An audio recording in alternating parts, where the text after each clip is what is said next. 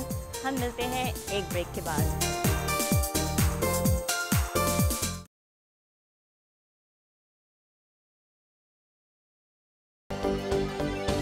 हाल ही में मुझे मौका मिला to talk with one of my favorite Pakistani celebrities. वैसे इनकी कोई इंट्रोडक्शन की ज़रूरत नहीं है, but I'll still do the honors. ये ना सिर्फ एक ड्रामा सीरियल की एक्ट्रेस हैं, बल्कि एक super model, lux style award winner, lawn and shoe wear collection designer, dentist and mother and wife भी है। आइए मैं आपको मिलवाती हूँ नादिया हुसैन से।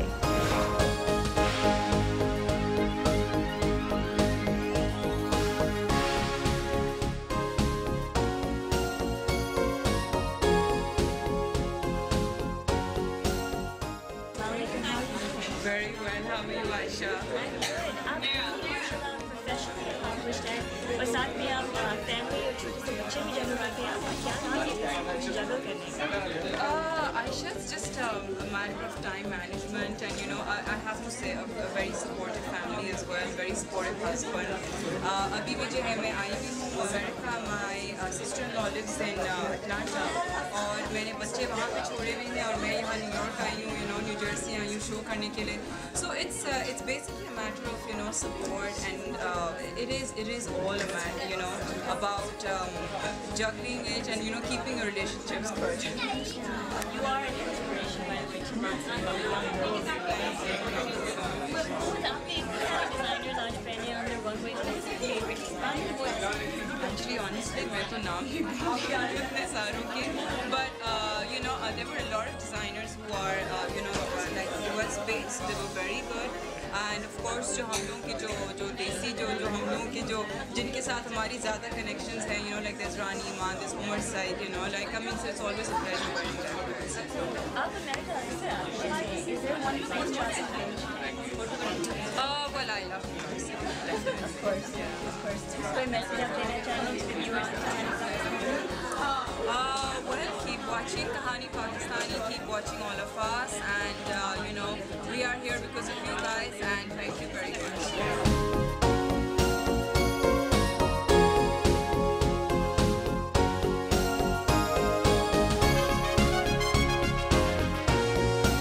अब हम मिलते हैं जानी मानी award winning film maker Mira Nair से, जो हमें अपने इस साल में रिलीज होने वाली फिल्म रिलक्टेंट फंडामेंटलिस्ट के बारे में ज़रा बताएंगी।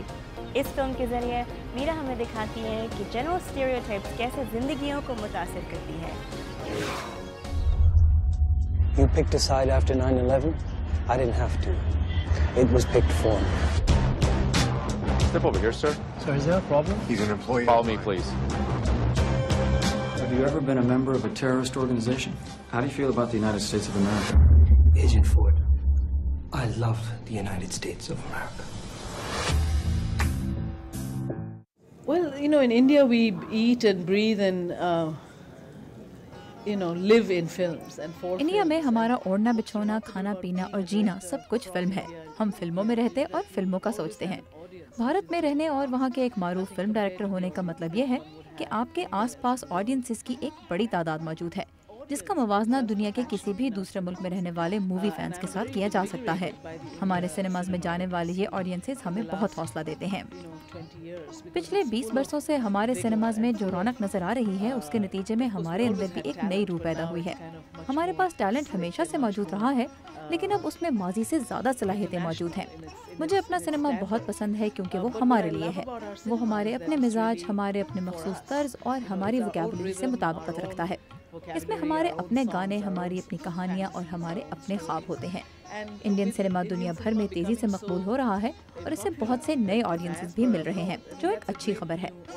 इंडियन सिनेमा तब्दीली के अमल से भी गुजर रहा है और नई नई चीजें सामने आ रही हैं। मुझे उम्मीद है कि वो अपना मकाम बरकरार रखेगा और दुनिया भर के फैंस से उसका रिश्ता कायम रहेगा। आप जानते हैं कि लोग हमारी फिल्में पसंद करते हैं और ये चीज़ हमें बहुत इनकरेज करती है। But I think the diaspora loves our cinema, and that's a huge power to us. मेरी कहानी एक बुनियाद परस्त शख्स के गिर्द घूमती है, जिसमें सनसनी और जज्बात को शामिल किया गया है। ये लाहौर से ताल्लुक़ रखने वाले एक नौजवान की कहानी है जिसका नाम चंगेज़ है। वो अमेरिका के ख्वाब देखता है और उसे पसंद करता है। आखिरकार वो अमेरिका चला जाता है और वहाँ बहुत कामयाबी हासिल करता है। वो अपने सारे ख्वाब पा लेता है और मोहब्बत करने लगता है। लेकिन 9/11 के बाद वही अमेरिका जिससे वो मोहब्बत करता है, उसे शक की नज़र से देखने लगता है। ये असल में दो दुनियाओं के मिलाप की कहानी है। वो पाकिस्तान वापस चला जाता है और वहाँ उसे एक अमरीकी मिलता है, लेकिन ये वाज़ेह नहीं कि वो जर्नलिस्ट है या कोई और। उस पर शक किया जाता है। दरहकीकत ये आज के ज़माने की कहानी है। ये उस जंग की कहानी है जो अमरीका और इस्लामी दुनिया, बिलखुसूस जनूबी एशिया, इराक, अफगानिस्तान के दरमियान जारी है। ये फिल्म दो किरदारों के दरमियान मुकालमा है जिसमें इस वक्त के तमाम अहम नज़रियात को मौजू बनाया गया है। नज़रियात के फ़र्क के बावजूद वो दोनों किरदार बुनियादी तौर पर इंसान हैं। वो एक दूसरे से इस तंग नज़री और इस हकीकत के बारे में गुफ्तगू करते हैं कि वो एक दूसरे को नहीं जानते और एक दूसरे के लिए अजनबी हैं। हमने इराक की जंग पर बहुत सी फिल्में देखी हैं और ऐसी फिल्में देखी हैं जिनमें उस इलाके की जंग को मौजू बनाया गया था और उनमें अमरीकी नुक्ता नज़र बयान किया गया था। उन फिल्मों में तस्वीर का एक रुख पेश किया गया था, उनमें दूसरे फरीक की नुमाइंदगी नहीं थी, जबकि इस फिल्म में पहली बार एक बुनियाद परस्त का मुकालमा पेश किया गया है। We don't know each other, and it's a film that we have seen so many films about the Iraq, about the wars, about that part of the world from the American point of view, but they are one-sided. They are not really a dialogue with the other side, and The Reluctant Fundamentalist gives us for the first time a true dialogue. You're playing a dangerous game, Chungus. Gonna get us both killed. Yes, I'm Pakistani. Yes, I'm Muslim. But that's not all I am. मैं जाके खाना लेके आती हूँ। हम मिलते हैं एक ब्रेक के बाद।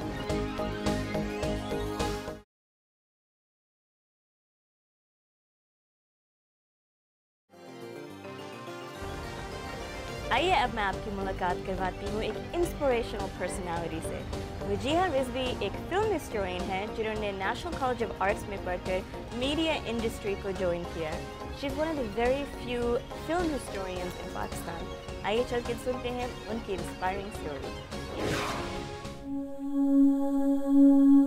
जो मेरे बचपन के एक्सपीरियंस के बाद जो मैंने अमेरिका जाके फ़ील की, वो ये थी कि जब आप सड़क पे जा रहे हैं, आप बिल्कुल भी ये महसूस नहीं करते आप स्ट्रेंजर से क्रॉस कर रहे हैं स्ट्रेंजर को, क्योंकि एक आम अमेरिकन आपको देख के हाय भी कहता है और स्माइल भी देता है।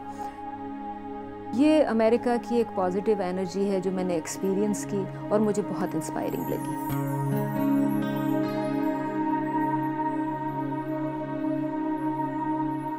रूरल पंजाब में मेरे फादर की पोस्टिंग थी, वहाँ पे एक स्कूल में मेरा एडमिशन हुआ।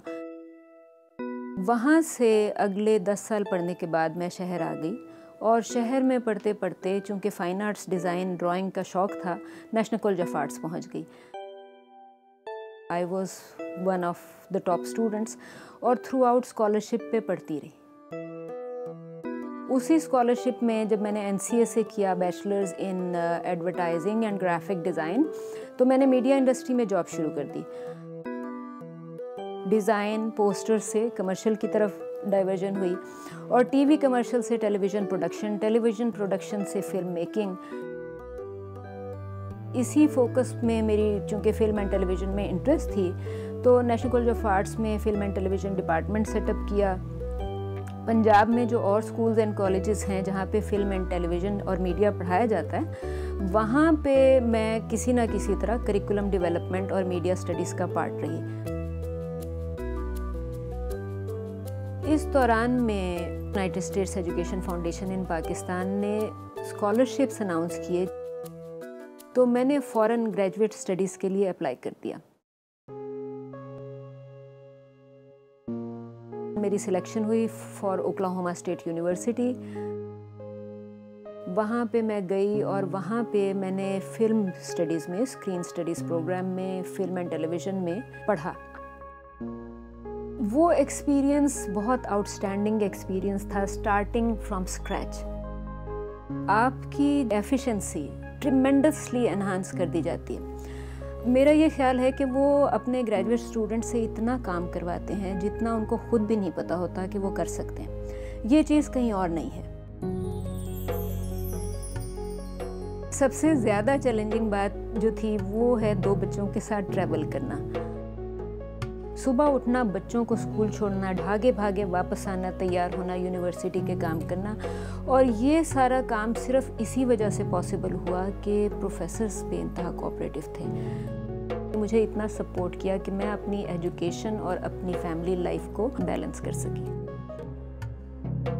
मेरी टीचर ने मुझसे ये कहा कि मैं उन्हें कोई पाकिस्तानी फिल्म ला दूँ जिसको वो अमेरिकन क्लासरूम में पढ़ा देंगी विमेन फिल्म मेकर्स के तौर पे। उसमें एक प्रॉब्लम ये आ गई कि हमारे पास विमेन फिल्म्स में या तो डबिंग हो या सबटाइटल्स हों, तो मैं अपनी टीचर को भेज दूं और वो अगले सेमेस्टर में पाकिस्तानी फिल्म करिकुलम में शामिल कर लें। ये नहीं हो सका क्योंकि सबटाइटल्स नहीं थे। जब मैं वापस आई हूँ और मुझे ये लगा कि जी ये पाकिस्तानी सिनेमा पे तो चैप्टराइजेशन ही नहीं है, कोई रिसर्च नहीं है। एक किताब छपी थी 90s में, उसके बाद आज तक कोई दोबारा किताब नहीं आई। वहाँ से आई डिसाइडेड कि मैं पाकिस्तानी सिनेमा पे रिसर्च शुरू करूँ।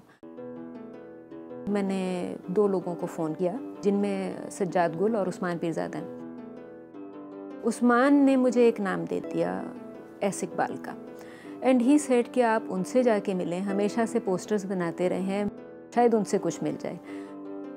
तो that's how I ended up in royal park. ये बहुत बड़ी बात है कि ये जो हम लोगों ने काम किए उनको ये प्रिजर्व करना चाहती हैं, उन्हें नई जनरेशन में ला के बताना चाहती हैं, ताकि जो आने वाले लोग हैं उनको भी पता चले कि चले गए हैं लोग, उन्होंने क्या काम किया है। वहाँ पे कुछ और फिल्म्स के ऑफिसेस थे, तो मैंने कहा कि एक साहब से मिली, 1-2 लोगों से और मिलती जाऊँ। मैं कामरान फिल्म्स के ऑफिस में चली गई और आई थिंक जो उस दिन 2-3 चीज़ें हुई वो हमेशा मुझे याद रहेंगी। जो मालिक थे उन्होंने रिसेप्शनिस्ट से कहा, दीवार तू 2 तस्वीरें उतार के मैडम ने दे दे। वो तस्वीरें इंडियन फिल्म रेस की थी जो नई रिलीज़ हुई थी। मैंने कहा सर मैं पाकिस्तानी सिनेमा के आर्काइव्स कलेक्ट कर रही हूँ, मुझे इंडियन सिनेमा के आर्काइव्स नहीं कलेक्ट करने। मैं तकरीबन यहाँ रॉयल पार्क में 40 साल से काम कर रहा हूँ और फिल्म इंडस्ट्री के साथ हूँ, और मेरे पास ना तो किसी ने कभी कोई पोस्टर मांगा है, ना कभी किसी मुतल्लक बात की। वंस दे अंडरस्टूड कि मुझे क्या चाहिए, आई थिंक कि उनका अपना भी पॉजिटिव एटीट्यूड था कि जी कोई एकेडमिक बैकग्राउंड से पाकिस्तानी सिनेमा के लिए कुछ करना चाहता है। और मैंने इनके लिए फिर कोशिश की, पूरी रॉयल पार्क के ऑफिस में जाता हूँ, लोगों के पास गया हूँ, लोगों से जाके मैंने ली हैं सारी चीज़ें। तकरीबन पहली फिल्म से लेके जितनी भी फिल्में पोस्टर वगैरह मेरे पास इकट्ठे हुए मैंने इनको दिए। तकरीबन 6 साल हो गए हैं और ना ये पीछे हटे हैं 6 साल से और ना मैं पीछे हटा हूँ। फिर रॉयल पार्क के लोगों के थ्रू मुझे ऑल ओवर पाकिस्तान डिफरेंट लोगों के नाम मिलते रहे कि कौन किस जगह पे कितने आर्काइव्स कलेक्ट कर रहा है। मुल्तान में मोहम्मद अली साहब का नाम दिया, लाहौर में परवेज़ राही, कराची में वकार बेग और गुड्डू फिल्म आर्काइव्स। जो ओल्ड मैगज़ीन हैं, जो पुराने अखबारात हैं, जो इश्तिहारात हैं, जब फिल्म सिनेमा पे आती थी उसके बाद फ़ौरन एक इसकी स्टोरी बुक निकल आती थी 8 आने 4 आने की, वो तक मैंने इनको ऑफ़र की। और मेरी कोशिश यही होती है कि मैं सारी ये चीज़ें जमा करूं, और मैंने सब इनके लिए किया, और जो भी इनको ज़रूरत है वो इन्होंने लिया। सिनेमा के साथ सिनेमा हिस्ट्री डिसअपीयर हुई है, हिस्ट्री इन द मेकिंग भी डिसअपीयर होती जा रही है। और मैं ये समझती हूँ कि ये बड़ा इम्पॉर्टेंट है कि ये जो कलेक्टर्स ने आर्काइव्स इकट्ठा किए हैं इनको सपोर्ट किया जाए, मुमकिन हो तो इनको एक जगह इकट्ठा कर दिया जाए ताकि दुनिया भर से और पाकिस्तान के अंदर से इनके ऊपर रिसर्च हो। पाकिस्तानी सिनेमा पे रिसर्च कोई हंसने की बात नहीं है कि आप कहें कि ओह पाकिस्तानी सिनेमा पे रिसर्च कर रहे हो और हंसना शुरू कर दें। Lots of people do that. पढ़ा लिखा आदमी कलम की ताकत को बहुत प्रमोट करते हैं। सिनेमा एक लैंग्वेज और ग्रामर के तौर पे उससे कहीं ज़्यादा पावरफुल है।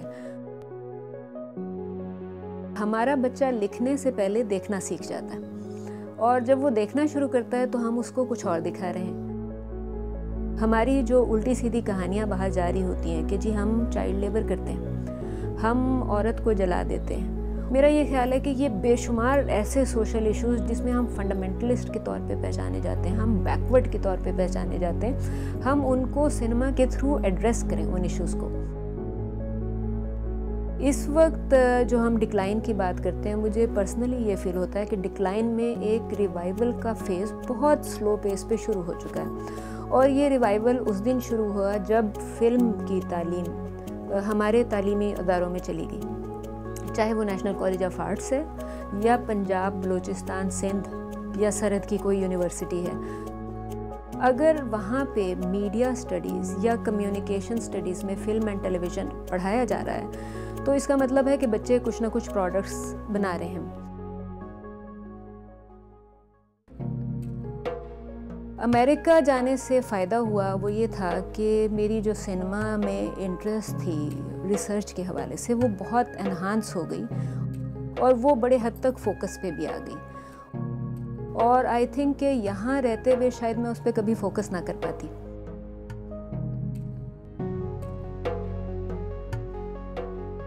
मेरा दोनों मुल्कों के लोगों के लिए एक ही मैसेज है।